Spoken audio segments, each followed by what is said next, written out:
The letter is still warm. That's the first thing I notice when I stumble into the kitchen at 6:30 Tuesday morning, my slippers catching on the loose tile Harold promised to fix 3 years ago. The envelope sits next to his coffee mug, the blue one with the chip on the handle that I bought him for our 20th anniversary. He's gone. I know it before I even unfold the paper. 40 years of marriage teaches you things. The way silence sounds different when you're truly alone. How the house holds its breath when betrayal walks through the front door. Dorothy? I need to find the man I used to be. The key will explain everything when you're ready. I'm sorry. Harold.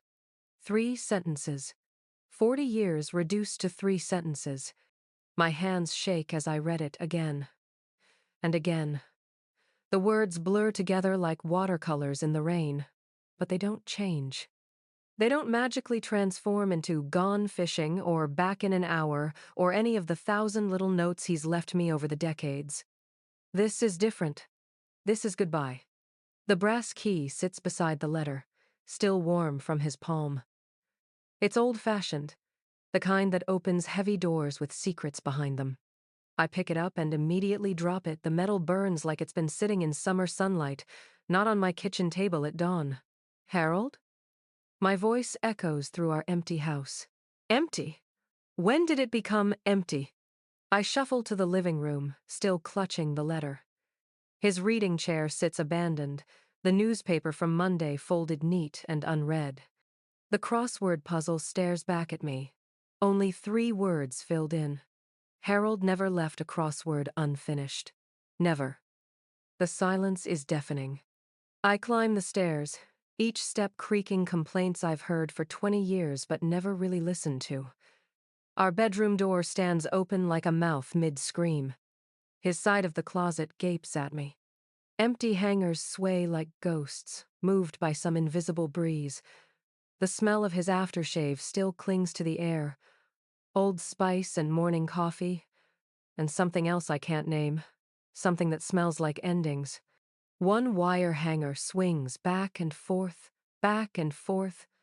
like a pendulum counting down the seconds of my old life. I sink onto our bed, my bed now, and stare at the nightstand. His reading glasses are gone. The book he was halfway through, gone. The bottle of antacids he kept for when my cooking got too spicy, gone. But our wedding photo is still there, face down. In 40 years, Harold has never turned that photo face down. Not during our worst fights. Not when I burned Thanksgiving dinner so badly the fire department came. Not even when I accidentally threw away his collection of baseball cards in my spring cleaning frenzy of '98. My fingers tremble as I reach for it. The frame is cold, unlike everything else Harold touched this morning. I flip it over, expecting to see our young faces smiling back at me, him in his rented tuxedo with the crooked bow tie, me in my mother's wedding dress that was too big in the bust and too small everywhere else. Our faces are there, all right. But there's something else. Writing on the back. Harold's careful script. The same handwriting that signed our mortgage papers and birthday cards and grocery lists for 4 decades. But these aren't his words. She deserves the truth about Margaret. The workshop, behind the paint cans. Use the key. Margaret.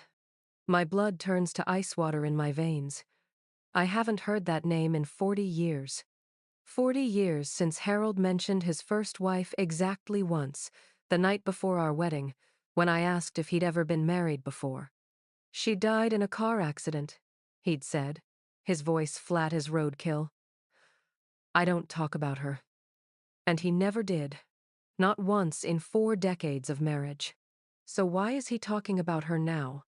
I clutch the photo to my chest, feeling my heart hammering against my ribs like a caged bird. The brass key burns in my other palm, growing hotter by the second. The workshop. Harold's sacred space in the garage, the place he disappears to for hours on end, emerging with sawdust in his hair and secrets in his eyes. The place I haven't been allowed to enter for 20 years. It's man territory, Dot, he always said with that boyish grin that made me fall in love with him all those decades ago. You wouldn't understand the organization system. Organization system. My foot. Harold couldn't organize a sock drawer to save his life. But apparently, he could organize a lie. I stand on shaking legs, still clutching our wedding photo. The morning sun streams through our bedroom windows, casting long shadows across the hardwood floor Harold refinished 3 summers ago. Dust motes dance in the golden light, and for a moment I imagine they're tiny pieces of my life floating away. My reflection catches in the dresser mirror, and I barely recognize the woman staring back at me. When did I get so old? When did my brown hair turn silver? When did those lines etch themselves around my eyes? When did I become the kind of woman a man leaves after 40 years? The brass key seems to pulse in my palm like a second heartbeat. I make my way downstairs, through the living room where we watched 10,000 movies, past the kitchen where we shared 10,000 meals, toward the garage where Harold kept 10,000 secrets. My hand hovers over the doorknob.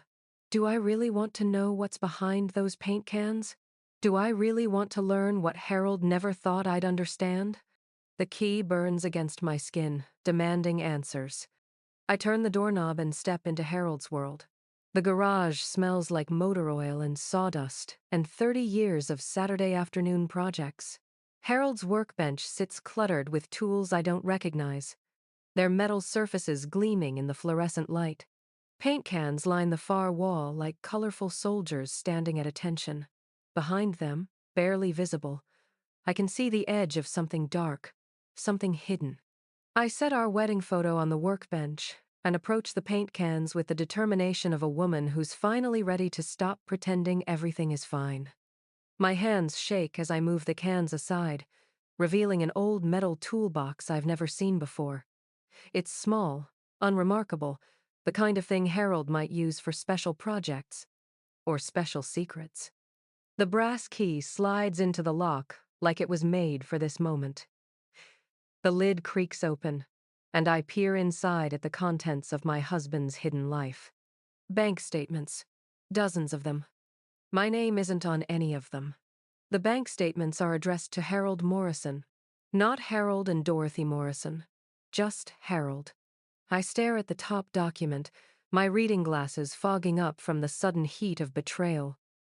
15 years of monthly payments to someone named Elena Vasquez.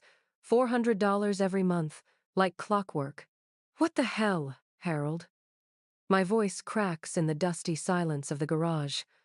I've never sworn in this house before. Never had reason to. The statements flutter to the workbench as my hands shake uncontrollably. 15 years. 15 years of working late at the store, and inventory nights, and helping Jim with his bathroom renovation. All lies. I dig deeper into the toolbox, my heart hammering so loud I'm sure the neighbors can hear it. More bank statements, receipts from toy stores and grocery markets I don't recognize. A birthday card with "Happy 8th birthday, Sophia," written in Harold's careful script. Sophia? Who the hell is Sophia? My fingers find something else at the bottom of the box. A manila envelope, thick and heavy. I tear it open with trembling hands, and photographs spill across Harold's workbench like confessions. Harold pushing a little girl on a swing set I've never seen. Harold at a kitchen table, helping a boy with homework. Harold holding a baby, his face soft with a tenderness I haven't seen in 20 years. Oh my God. The words escape me like air from a punctured tire. In every photo, Harold looks younger, happier. Like the man I married 40 years ago, before life wore us down to polite strangers sharing a mortgage. I flip the photos over with shaking fingers. Dates written in his handwriting. The earliest is from 15 years ago, Sophia's first birthday party, judging by the single candle and mess of frosting on her chubby cheeks. 15 years of birthdays. 15 years of Christmas mornings. 15 years of a life I knew nothing about. There's more in the envelope. A second set of house keys on a keychain that reads, "World's Best Dad." An address written on a scrap of paper. 1247 Maple Street. Just 20 minutes from our house. 20 minutes. He's been living a double life 20 minutes away from me.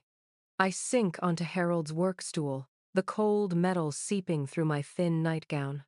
The garage windows cast long rectangles of morning sunlight across the concrete floor, dust motes dancing in the golden beams like tiny accusers. How did I not know? How did I live with this man for 4 decades and miss the signs? But even as I ask the question, I know the answer. I stopped looking. Somewhere along the way, I stopped seeing Harold as anything more than the man who left his socks on the bedroom floor and snored through late-night movies. When did we become strangers? I gather the photos with hands that won't stop shaking. In one picture, Harold sits on a couch I don't recognize, reading to 2 children, the girl from the swing set, older now, maybe 10, and a boy who looks about 8. They're both leaning against him like he's their whole world. Like he used to be mine. The last photo stops my heart cold.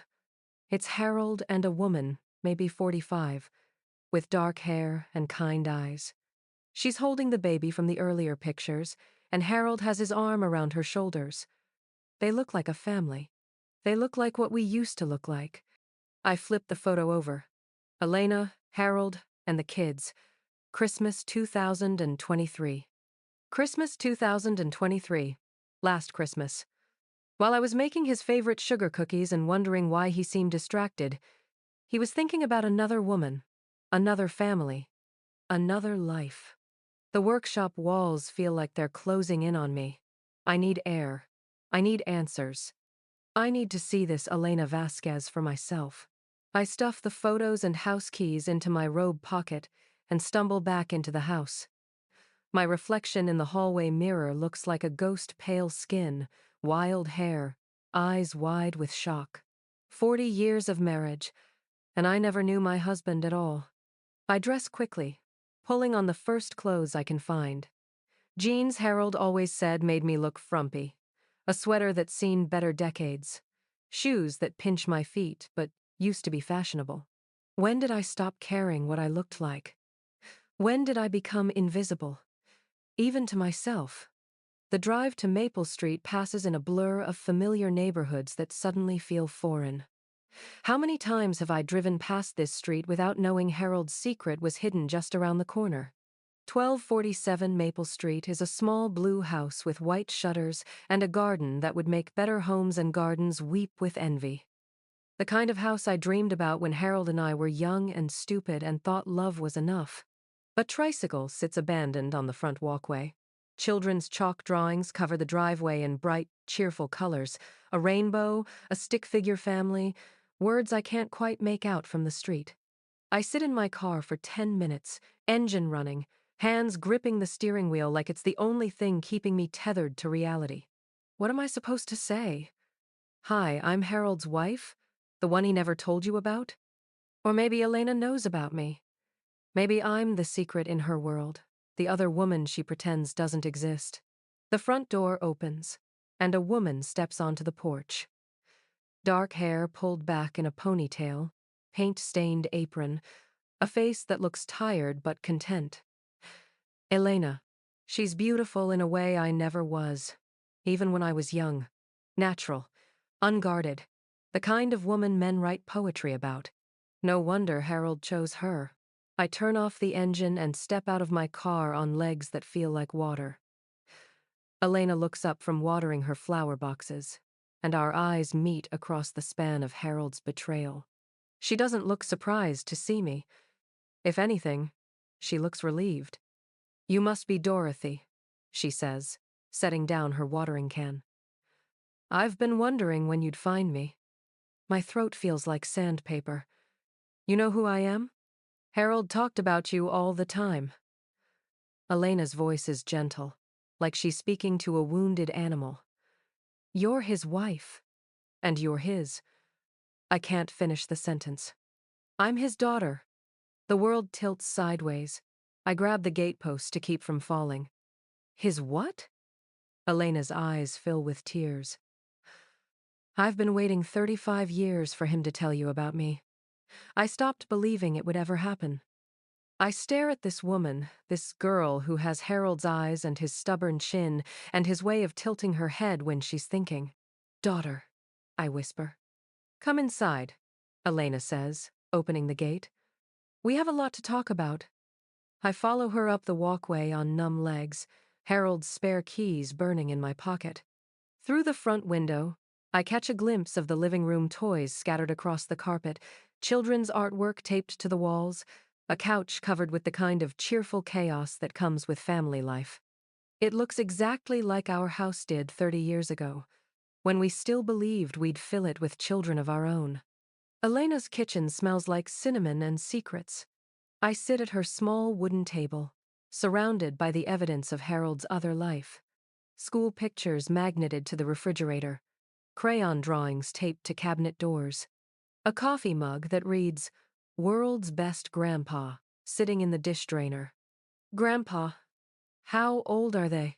I ask, nodding toward the chaos of family photos scattered between us.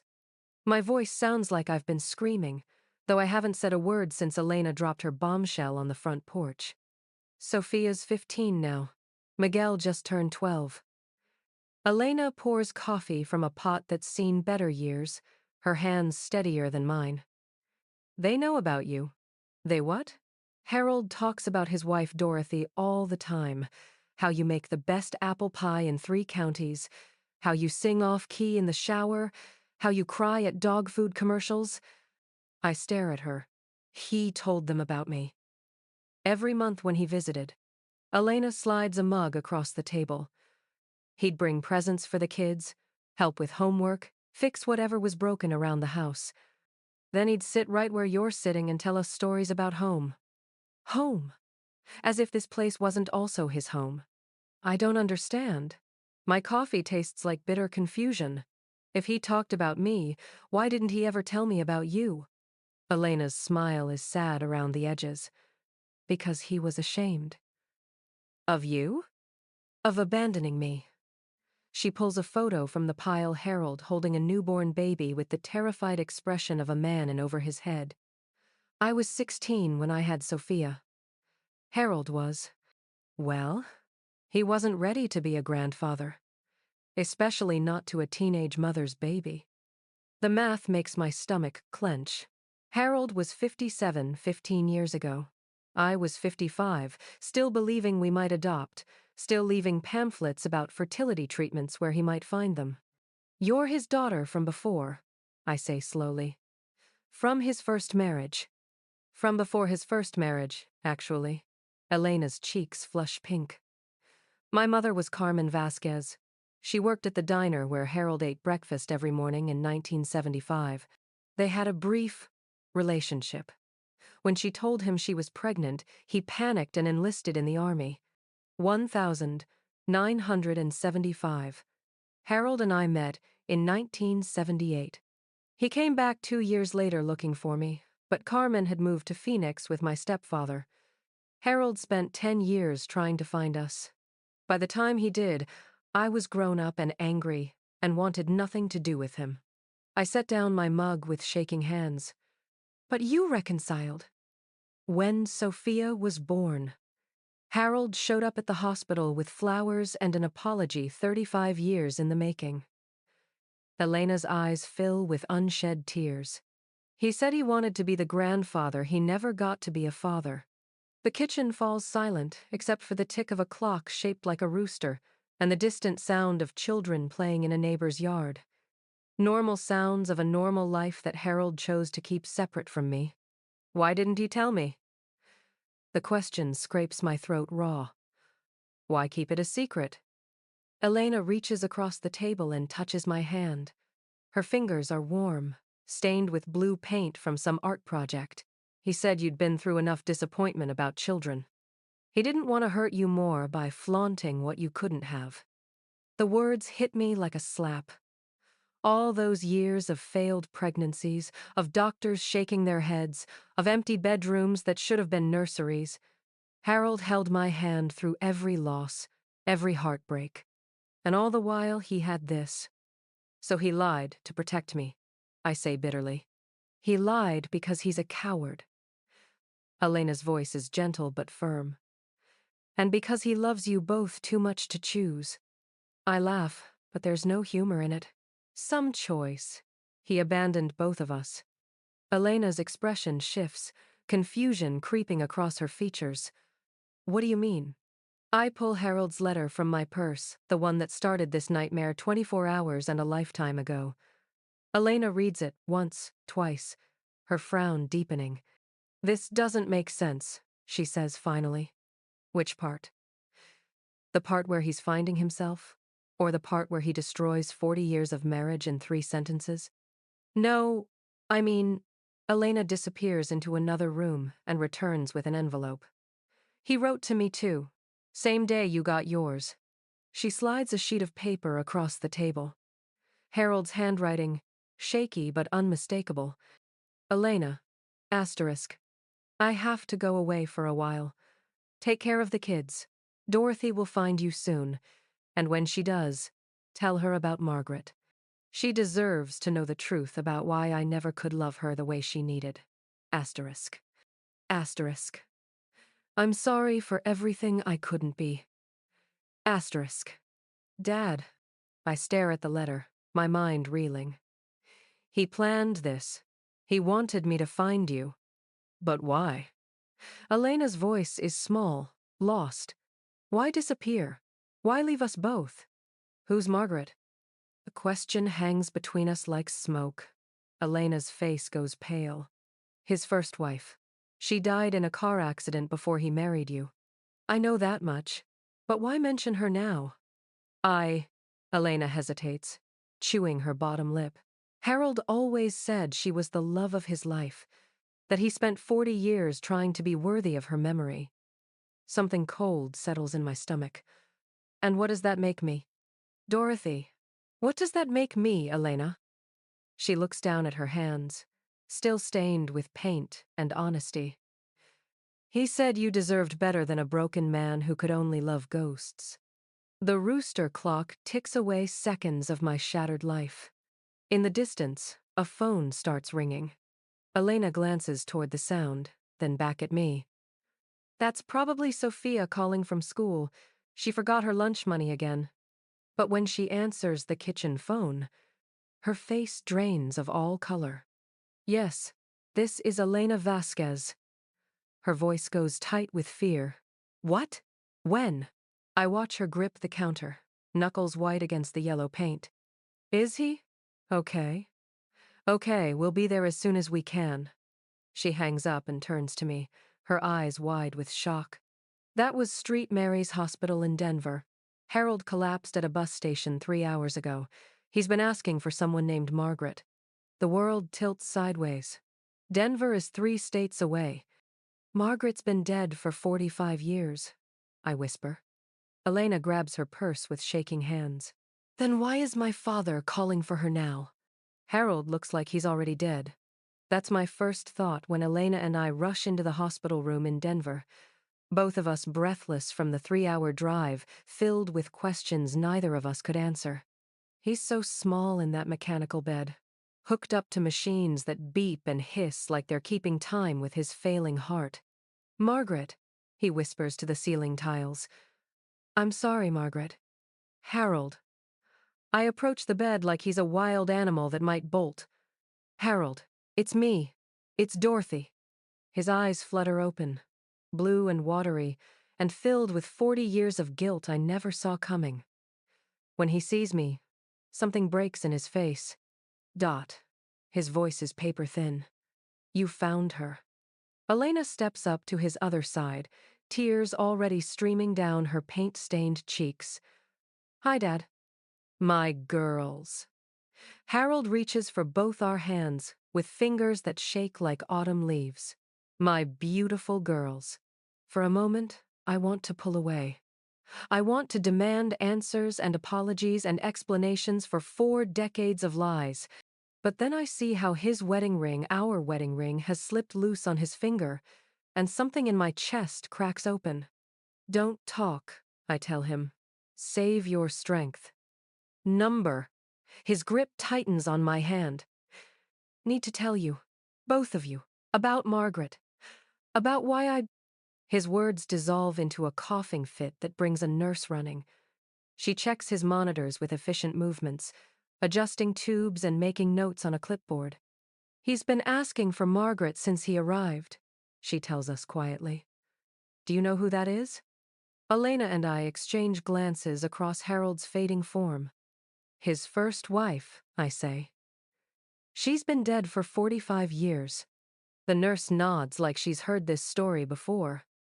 Sometimes, when people are dying, they call for those who went before them.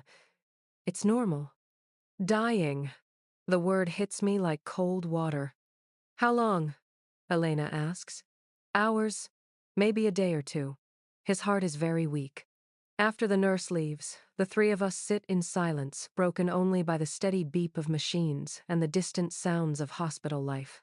Golden afternoon light slants through the window blinds, painting stripes across Harold's pale face. Tell us about Margaret, Elena says finally. Harold's eyes focus with effort. She was everything I wasn't. Kind, brave, pure. He swallows hard, his Adam's apple bobbing like a cork in rough water. We were supposed to get married in June of 1976. I do the math. 2 months before he met Carmen. 4 months before Elena was conceived. What happened? I ask, though I'm not sure I want to know. I was drunk. The words come out like broken glass. Bachelor party the night before the wedding. I was so nervous, so scared I wasn't good enough for her. The boys kept buying rounds, telling me it was the last night of my freedom. Harold's breathing becomes labored. Elena squeezes his hand. Dad, you don't have to. I do. His voice is fierce now, desperate. I drove to her apartment at 2 in the morning, wanted to see her one more time before the wedding. She got in the car because she loved me, because she trusted me. The machines beep faster as his heart rate climbs. I ran a red light. Tears leak from the corners of his eyes. Never saw the truck coming. Margaret died on impact. I walked away with scratches. The hospital room fills with the weight of 45 years of guilt. Elena is crying openly now, and I can feel my own tears threatening. Harold, I whisper. I ran. He's staring at the ceiling again, lost in memories that have haunted him for decades. Enlisted the next day, spent 2 years overseas trying to forget her face. When I came back, I looked for Carmen because I thought if I could be a father, maybe I could make up for taking Margaret away from the children she'd never have. But you couldn't find us, Elena says softly. When I did, you hated me. Rightfully so. Harold's eyes shift to me. Then I met Dorothy at that church social, and she was so different from Margaret. Strong where Margaret was gentle, practical where Margaret was dreamy. I thought maybe God was giving me another chance. I wasn't a replacement, I say, and it's not a question. Number Harold's grip tightens on my hand. You were salvation, but I never felt worthy of it. Every time you looked at me with love, I heard Margaret's voice in the car, asking why I was driving so fast. Every time you made me happy, I felt like I was betraying her memory. The golden light shifts across his face, and for a moment he looks like the young man I married, the one who was always apologizing for things I didn't understand. The key, he whispers suddenly. Dorothy, do you still have the key? I pull the brass key from my purse. It's warm again, like it's been absorbing the heat of all these revelations. Safety deposit box, First National Bank downtown. Harold's voice is fading. Everything I couldn't tell you. Pictures, letters, the truth about who I really am. Harold, what's in that box? His eyes flutter closed. Love letters I wrote to Margaret after she died. Our wedding invitation. The engagement ring I never got to give her. He looks at me with an expression I've never seen before, not guilt, but peace. And love letters I wrote to you but never sent. 40 years of words I was too much of a coward to say. Elena sobs openly now. Dad, we forgive you. Don't we, Dorothy? I stare at this broken man who loved 2 women and failed them both in different ways. who carried a secret so heavy it bent his whole life out of shape. Yes, I whisper, and I realize I mean it. We forgive you. Harold smiles, and it transforms his whole face. I can see her, he says wonderfully. Margaret. She's right there, and she's not angry anymore. His breathing slows. The spaces between beeps grow longer. Take care of each other, he whispers. You're both so much stronger than I ever was. The final beep stretches into infinity, and Harold Morrison, my husband, Elena's father, Margaret's lost love, closes his eyes for the last time.